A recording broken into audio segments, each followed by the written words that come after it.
clothes. Male shoulders are widened by padded jackets, or even further enlarged by adding epaulettes, or huge shoulder pads,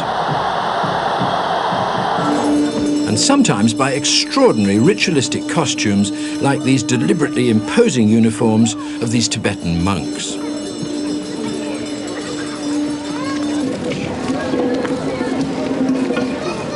Emancipated females who wish to be more assertive in modern society mimic the broad torso look when they power dress.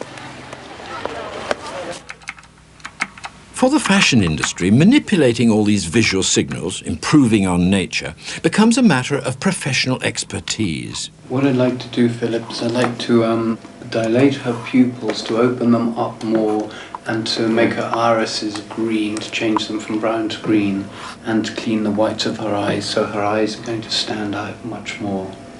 We could put a mask over the whole eye, lighten the eye up a little bit, and then put the green in. Yes, the green looks great. By making the irises paler, they contrast more with the black of the pupil. So when the pupil itself is artificially enlarged, the impact is even greater. Enlarged pupils are a normal reaction to sexual arousal, so they're unconsciously appealing.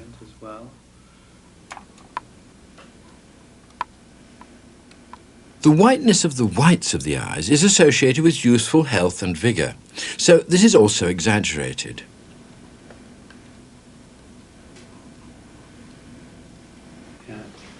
Now she has super eyes, but what about the rest of the face?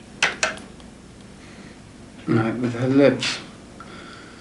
Let's clean up first the little crease marks just here on the edge of her lips.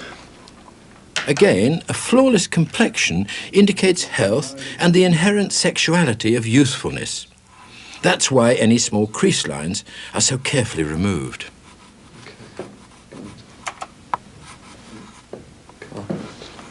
I kind of like this colour here. That would be good for the lips. Just bring up the mask for that.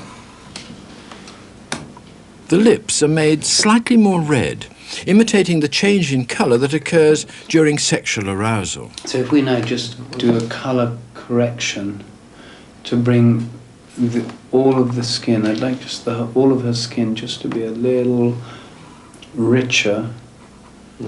And the skin colour is warmed up a little to create the impression of a healthy sexual glow. The tone of her skin. There, that's perfect. That's perfect. Vive la différence. We've got it. Philip, what I want to do here is to stretch her legs along quite considerably, maybe as much as 20%. Really, we need to go through the legs, stretching the thigh bone and the shin bone more, less stretch on the feet and the knees, so that we keep it as realistic as possible while making it as languid and as long as possible. Exaggerated leg length is an important sexual signal, especially in females. This is because the legs grow longer in relation to the rest of the body as puberty approaches. So super long legs means super adultness and therefore super sexuality.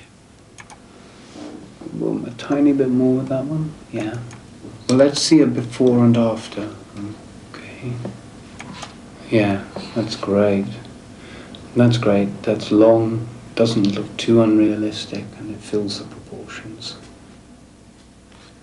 When people meet, there are many ways in which they can transmit sexual signals. The smile, of course. And for long-haired individuals, the unconscious grooming of the hair, which says, in effect, look, I'm making myself more attractive, more appealing for you. Then there's that human speciality made possible by our naked skin, the blush.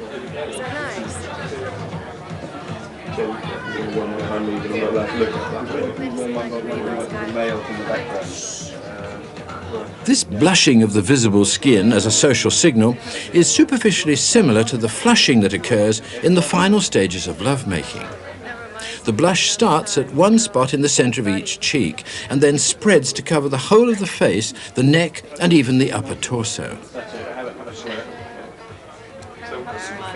To the male onlooker, this skin change is strangely attractive because of its implied innocence. It has a virginal quality that appeals to him.